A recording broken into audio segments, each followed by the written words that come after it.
नमस्कार दोस्तों, आज की कहानी है अरे बहू छोटे घर की है ना। पापा देखो ना, माँ ने आज फिर मुझे मेरा मनपसंद सूट नहीं दिलाया।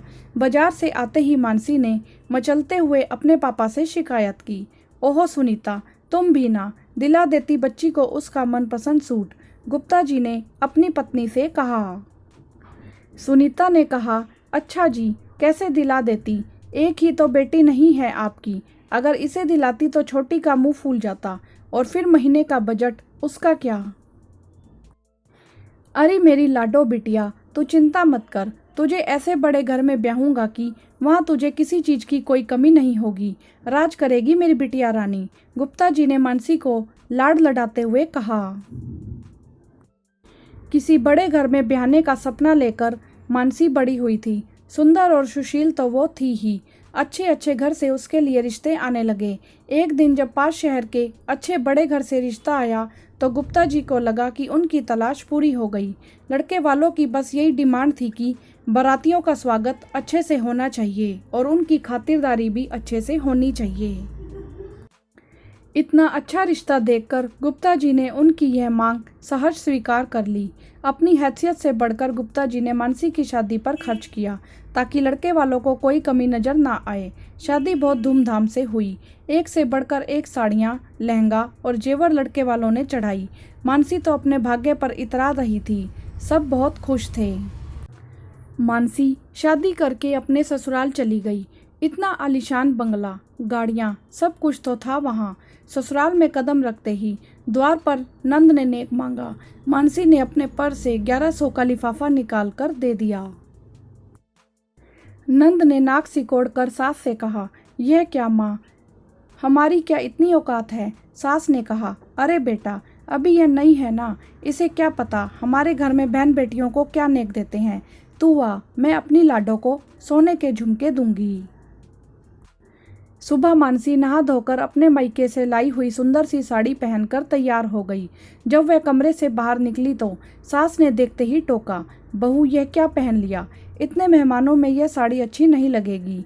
जाओ और हमने जो जरी वाली लाल साड़ी दिलाई थी वह पहनकर आओ।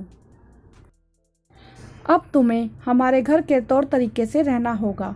दूसरे दिन पहली रसोई में मानसी ने सबके लिए बड़े मन से छोले भटूरे और हलवा बनाया।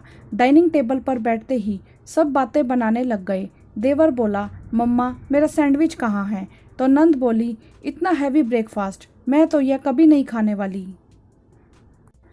सास ने कहा, बेटा तुम्हारी भाभी छोटे घर की है ना, उसे क्या पता हमारे घर में क्या खाते पीते हैं। मानसी के पति ने भी बस नाम मात्र ही चखा। एक हफ्ते के बाद मानसी को पग फेरे के लिए बुलाना था।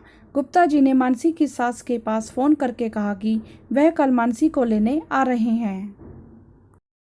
सुबह वाली ट्रेन से आएंगे और शाम वाली ट्रेन से मानसी को ले जाएंगे।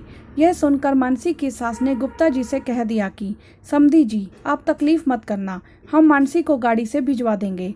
बात करने के बाद मानसी की सास ने मानसी से कहा, सुनो बहू, इस बार तो हम तुम्हें गाड़ी से भिजवा देंगे, लेकिन अपने पापा से कह देना कि अगर तुम्हें लेने आना हो तो गाड़ी लेकर आ जाएं। हमारे घर की बहू इस तरह ट्रेन में नहीं जाएगी। मानसी बेचारी चुपचाप उनकी बातें सुनती रहती है। अगले दिन मानसी गहनों से लदी हुई अपने मायके पहुंच गई। मानसी के पापा तो बहुत खुश थे कि उनकी बेटी को इतना अच्छा ससुराल मिला है। उन गहनों की चमक में मानसी की आंखों का सूनापन शायद किसी को नजर नहीं आ रहा था। छोटी बहन ने भी उसे छेड़ते हुए कहा, वाह दीदी आपके तो मजे हैं, इतना ठाट बाट। गुप्ता जी ने कहा, अरे क्यों चिंता करती है तू, तेरे लिए भी ऐसा ही ससुराल ढूंढ लूंगा। मानसी फीकी सी हंसी हंसकर रह गई। अगले दिन दामाद बाबू मानसी को लेने आ गए। खूब खातिरदारी की उनकी। जाते समय गुप्ता जी ने दामाद से कहा, दामाद बाबू अगर कोई अच्छा रिश्ता हो तो हमारी छोटी बिटिया के लिए भी बताना। यह सुनकर मानसी ने अपने आंसू छुपाते हुए कहा, पापा अगर हो सके तो अपनी दूसरी बेटी को बड़े घर में नहीं बराबरी के घर में ही ब्याना, जिससे उसे और उसके परिवार को भी बराबरी का सम्मान मिल सके। मानसी तो अपने ससुराल लौट आई, लेकिन उसकी इस बात ने गुप्ता जी को सोचने पर मजबूर कर दिया कि कहीं उन्होंने बड़े घर में बेटी ब्याह कर कोई गलती तो नहीं कर दी। हाँ तो दोस्तों, आपकी इस विषय में क्या राय है, आप हमें कमेंट करके ज़रूर बताएं। वीडियो को लाइक करें, शेयर करें और चैनल को सब्सक्राइब भी करें। धन्यवाद।